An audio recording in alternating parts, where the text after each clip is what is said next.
just looking at Maffew's thoughts on SummerSlam last night, see if they differ or they reinforce my own opinions on the show. So, from about Edge's Brood entrance down, I haven't seen anything. I'll just go over what I saw and talk about what I thought here. I'm not going to read everything because there's a lot of stuff I skimmed through it, but I'm not going to read everything. Baron Corbin's appearances, yeah, I agree. They're interesting to see how they're going to play with the character. That's fine. Arcade Bro, I like them together. I like the straight man, crazy guy thing. It's that always worked through time. It always will work, so it's working here. So I don't got a big problem with it. Not really. I'm not going to complain about that one. There's probably something else he's going to mention that I will complain about. So let's go forward from here. Usos Mysterios, whatever. That is correct. The main focus, the main thing that Nikki and Rhea are there is to lose the title of Charlotte. That's all they're there for. That's it. If it wasn't clear before, it's clear as hell now. It can have a fluke thing tomorrow where Charlotte loses or whatever. She's going to get the title back, and they're going to keep doing it again and again. Why? Does anybody really care? I don't think so. The Edge's Brood entrance. The Edge's Brood entrance was cool. You got the full music this time. For some reason, it wasn't on SmackDown, but I guess they wanted to save it for the pay-per-view, so that's fine. But it was kind of jarring when the music cut away into his, I see clearly. You saw him bend down. Someone put the fingers up. I'm not sure if the pyro came out, but it was weird to go from, I believe it was Edge's first gimmick into his current gimmick. So, it was just like the way it was set up. But in the end, not really a huge deal.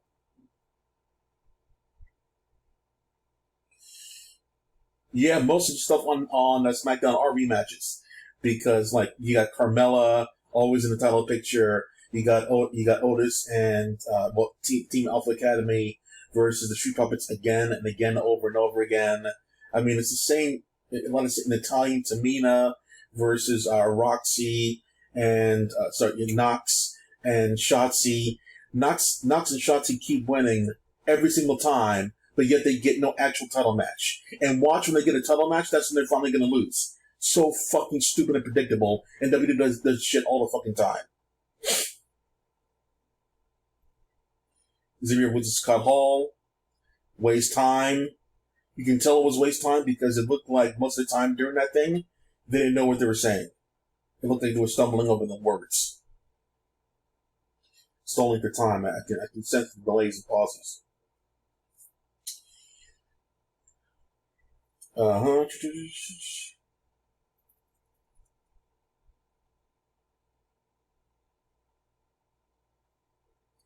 Yeah, I noticed the crowd was super hot for Lashley destroying Goldberg.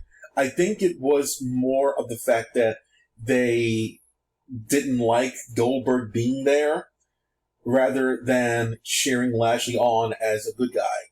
They liked him destroying someone that they didn't like.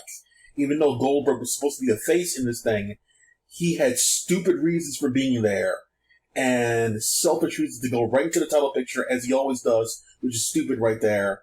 But no more Goldberg. No more. He's lost like several times in a row. I think he lost to Braun, he lost to Drew, and now he's losing to Lashley. The magic of Goldberg is obviously gone. Stop wasting money on this guy and put it into better production. Something like that.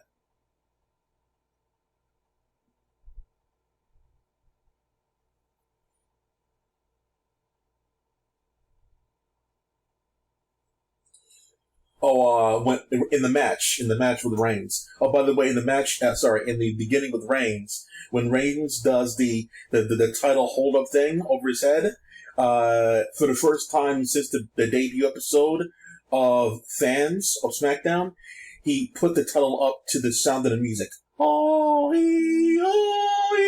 Boom. So I get a kick out of that one. Usually it's off beats, but this time it was finally on beat there with the choir saying, "Oh yeah." boom. Reigns slow walk. Yeah, I liked when Reigns is trash talking. I like when anybody trash talks in the ring. I like when KO does it. I like when Ziggler does it. I like when The Miz does it. I like trash talking. It's just the thing I like. It reminds me of an actual movie or an actual, like an actual show. Like, you can hear them talk smack during the match. Most of the time you can't because they're, hiding moves or whatever.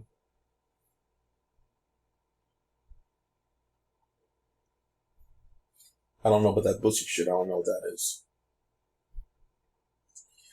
Eva Marie slapping the doll in the match, mid-match, was something. Funny they're getting a doll over their own actual flesh and blood talents. Hey, Eva Marie, make sure you go over to the doll and slap it. That'll get good heat. Oh my god. Bianca Belair could have fought any fucking woman on the roster, but they chose to have Carmella go out there and get that heat. And then they had someone else come down there afterwards. It could have been someone from NXT. It could have been Toni Storm returning. It could have been anybody. But they chose to go with Becky Lynch because guaranteed pop. Ugh. The fake crowd machine was really noticeable during Damien Priest and Nikki Ash entrances. I didn't pay attention to it. I skipped their entrances, so I don't know what you're talking about there.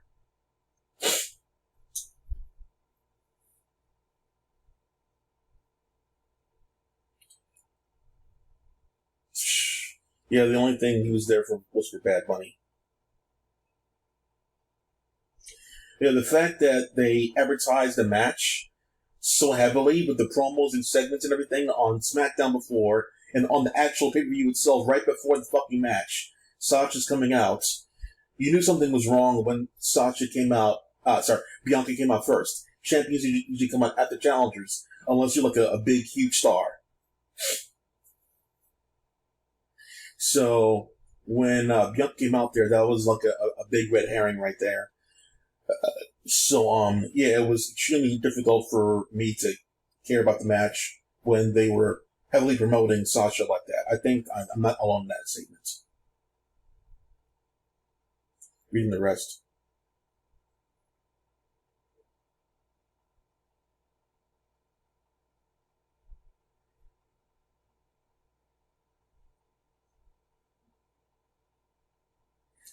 Yeah, if it was Toni Storm doing that, when they never had a match before, that would be like, okay, got the jump on her, that's fine. Or maybe like, got a cheap shot on Bianca before the bell began and wanted to tell her real quick. You could have made Toni a star, but you chose to make Becky, who's already a star, still a star. Stupid fucking company.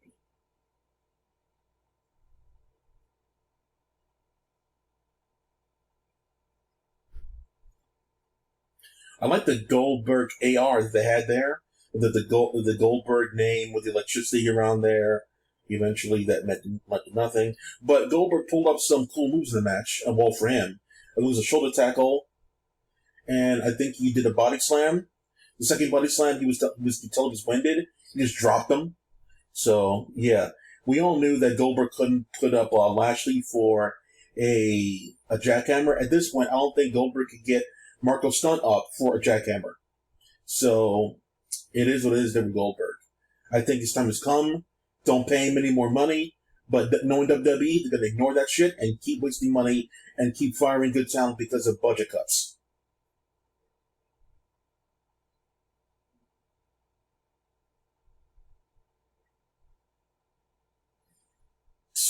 Yeah, all these people that want to come to WWE because they think they're going to make them a star. Have you seen what they're doing now for the past fucking 10 years? They don't make new stars. Unless you're made, quote unquote, before you get in that door, you ain't going to be shit when you get there. Baron Corbin was pushed immediately when he got there. As soon as he started getting pushed, he never stopped getting pushed. He got pushed that one week for the briefcase thing for saying something to a certain important press person. So like that one time, but everything else, he was pushed to the moon. Pushed to the moon. You know what I'm saying? and so much before. Even though he's immediately losing matches, he's still pushed and he's still on like virtually every single show. So yeah, Baron Corbin was made automatically. Roman Reigns made. Seth Rollins took a little bit of time, but since he's connected with Roman, made. So like, if you're not pushed immediately, Bianca Belair was not pushed immediately. Sasha was pushed immediately. Charlotte Flair immediately. Bayley was not. And neither was Becky Lynch. But eventually, through no fault of their own, she eventually got the mega star treatment. She could be put down to earth real quickly, Becky Lynch. So that's it for me looking at Maffew's thoughts on the show. What did you think about the show below? Clack off.